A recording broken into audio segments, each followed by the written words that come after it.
Hello friend, आज मैं प्रकाश का परावर्तन चैप्टर से कुछ टॉपिक डिस्कस करने वाले हैं। चलते हैं। सबसे पहले हम प्रकाश क्या है उसके बारे में जानते हैं। देखिए, प्रकाश वह कारक है जिसकी सहायता से हम वस्तुओं को देखते हैं। प्रकाश एक प्रकार की ऊर्जा है। देखिए, किसी वस्तु को देखने के लिए हमें प्रकाश की आवश्यकता होती है, तो उसे हम क्या कहेंगे? प्रकाश कहेंगे। अब हम बात करेंगे प्रकाश स्रोत, लाइट सोर्स। तो देखिए, प्रकाश स्रोत, जिस वस्तु से प्रकाश निकलता है उसे प्रकाश स्रोत कहते हैं। जिस वस्तु से प्रकाश निकलता है उसे प्रकाश स्रोत कहते हैं। प्रदीप्त वस्तुएं, प्रदीप्त वस्तुओं की बात करते हैं।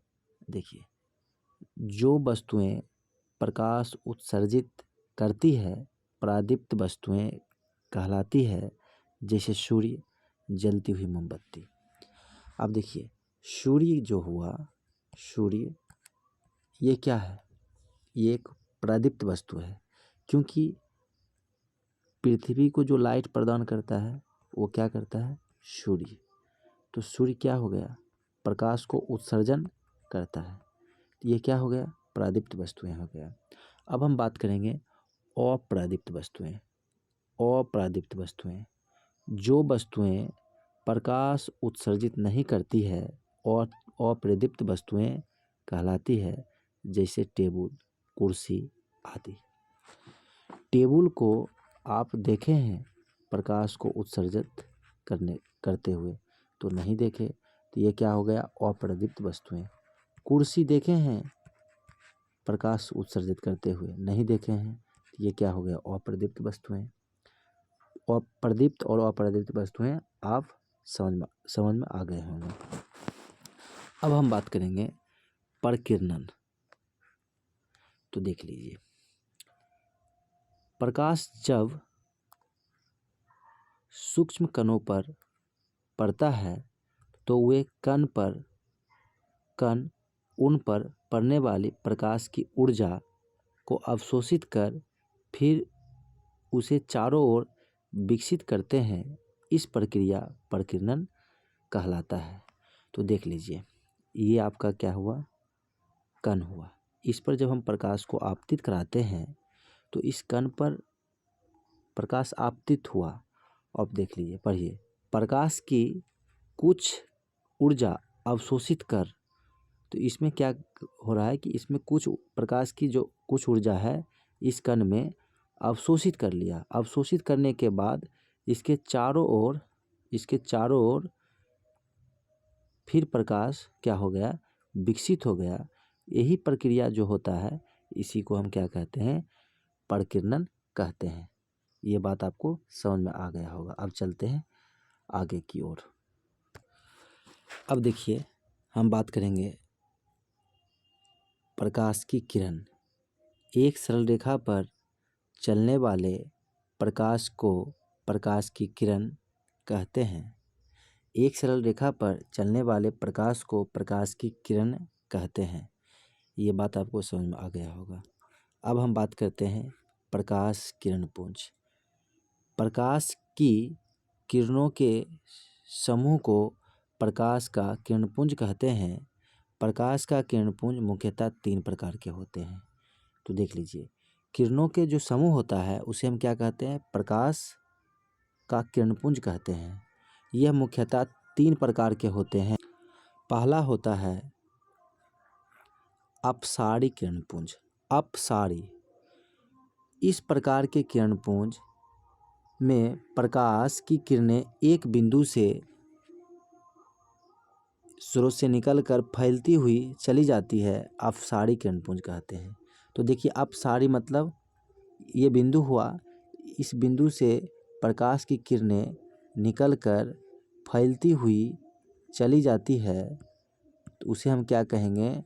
अपसारी किरणपुंज कहेंगे। अपसारी किरणपुंज कहेंगे। ये बात आपको समझ में आ गया होगा। अब हम बात करते हैं समांतर किरणपुंज। ठीक है, देखिए, समांतर किरणपुंज क्या होता है?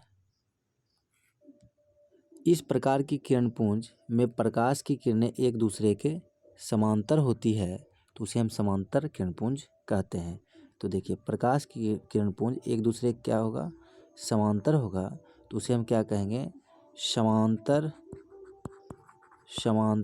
प्रकाश, समांतर किरणपुंज।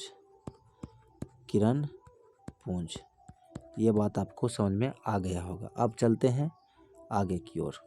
अब बात करते हैं अभिसारी किरणपुंज।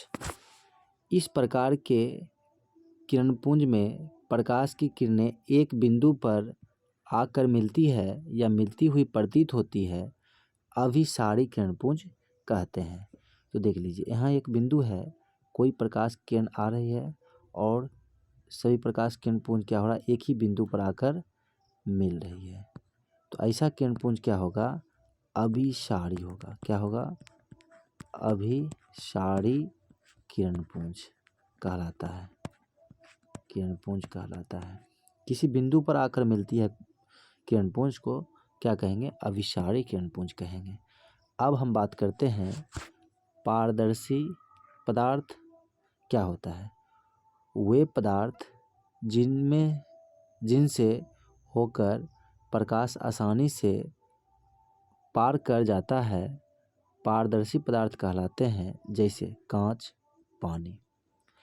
पानी से क्या होता है, प्रकाश आर पार दिखाई देता है, तो उसे हम क्या कहेंगे, पारदर्शी पदार्थ कहेंगे। अब हम बात करते हैं पारभासी पदार्थ।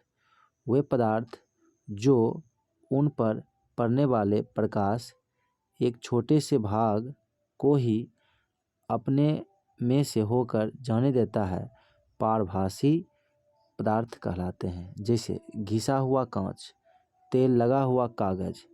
तब देखिए, घिसा हुआ कांच को जब हम देखते हैं, घिसा हुआ कांच से हम किसी वस्तु को देखते हैं तो हमें धुंधला दिखाई पड़ता है, जिसे हम क्या कहेंगे, पारभासी पदार्थ कहेंगे। अब हम बात करते हैं अपारदर्शी पदार्थ।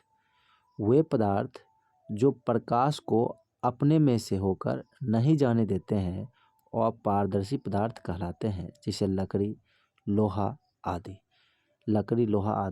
जो हुआ, ये क्या हो गया, अपारदर्शी पदार्थ कहलाते हैं। अब हम बात करते हैं प्रकाश का परावर्तन। ठीक है, देखिए, प्रकाश का परावर्तन क्या होता है। प्रकाश किसी वस्तु से टकराकर लौटने को प्रकाश का परावर्तन कहलाता है। तो देख लीजिए, ये परावर्तक सतह हुआ, इस पर क्या हो रहा है, प्रकाश आ रही है, आने के बाद इससे टकराया, उसके बाद ऐसे की ओर लौट गए, तो उसे हम क्या कहेंगे, प्रकाश का परावर्तन। देख लीजिए, प्रकाश से आया और इस परावर्तक सतह से टकराया और इधर की ओर लौट जाना ही प्रकाश का परावर्तन कहलाता है। अब हम बात करते हैं किरण आरेख। प्रकाश किरणों का पथ दर्शाने वाले चित्रों को किरण आरेख कहा जाता है। अब हम बात करेंगे परावर्तन के नियम।